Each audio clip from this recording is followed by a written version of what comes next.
그 녹취록 대화 중에 네. 최태민 씨 음. 그리고 박근혜 대통령 두 사람의 관계는 어떻게 네. 서술이 되어 있습니까?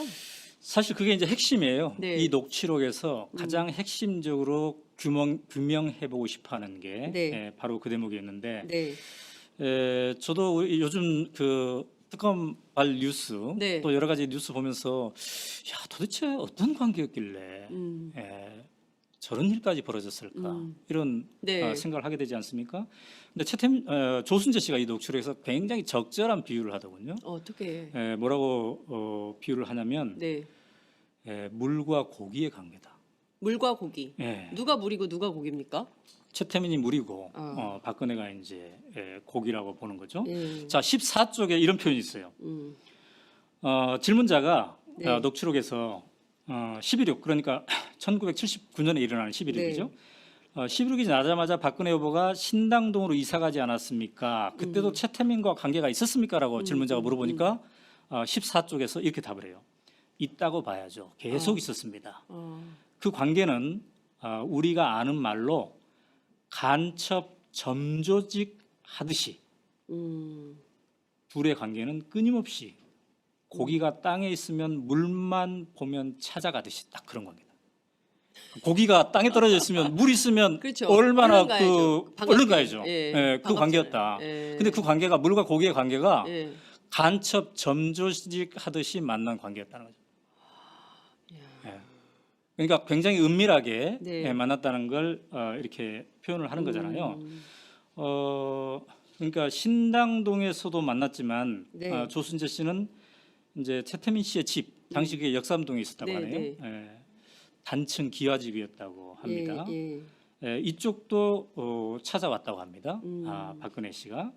이제 이거는 14쪽에 네. 있습니다. 아마 정두원 전 의원은 이걸 가지고 19금 뭐 이렇게 얘기했던 것 같은데 제가 봤을 때는 뭐 한편으로는 그렇게 생각할 수도 있지만 그러나 두 사람이 얼마나 긴밀한 관계였나, 정말 물과 고기의 관계였나 이걸 이제 보여주는 것 같아요.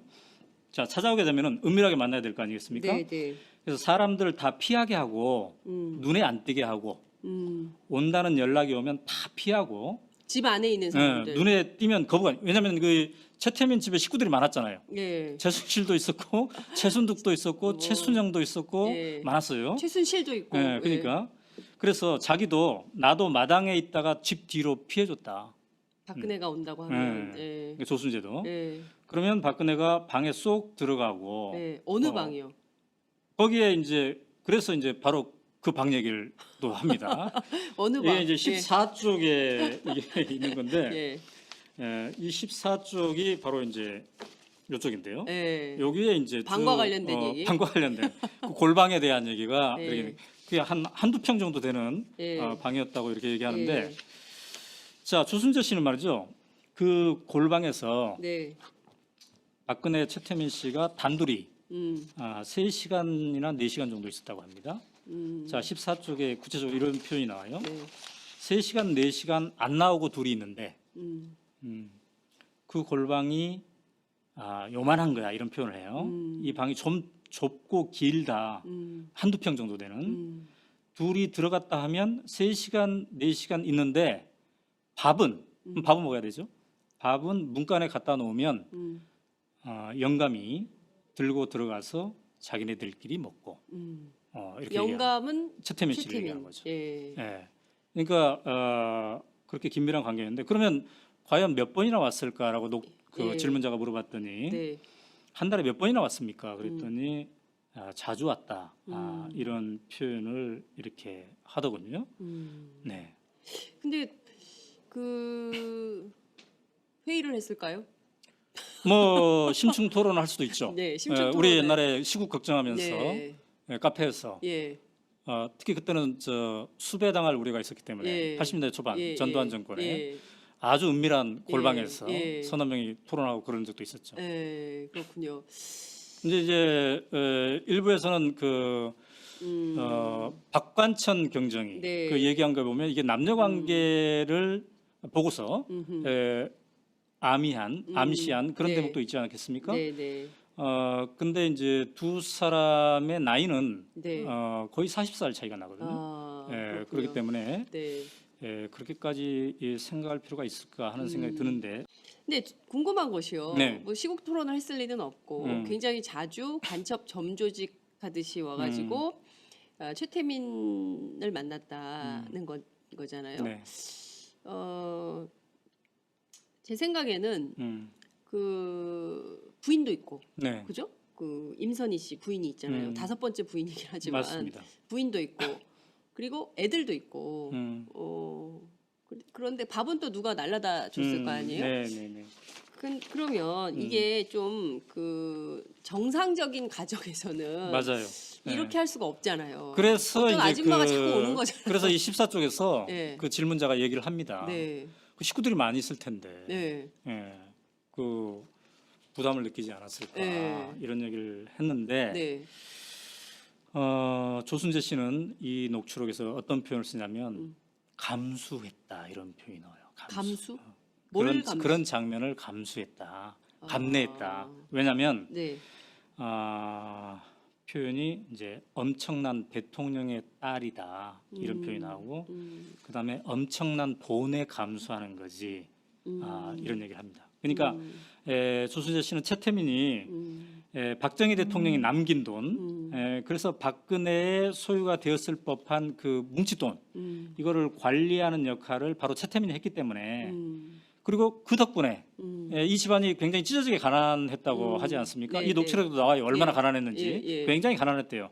근데 이런 사람들이 엄청난 돈을 가지고 이게 혜택을 누렸기 때문에 이 두 사람의 특별한 관계를 보고 식구들이 아내는 아내대로 식구들이 여러 가지 불편하고 쑥덕거렸지만 감내할 수밖에 없었다. 감수라는 표현이 나옵니다. 감수할 수밖에 없었다.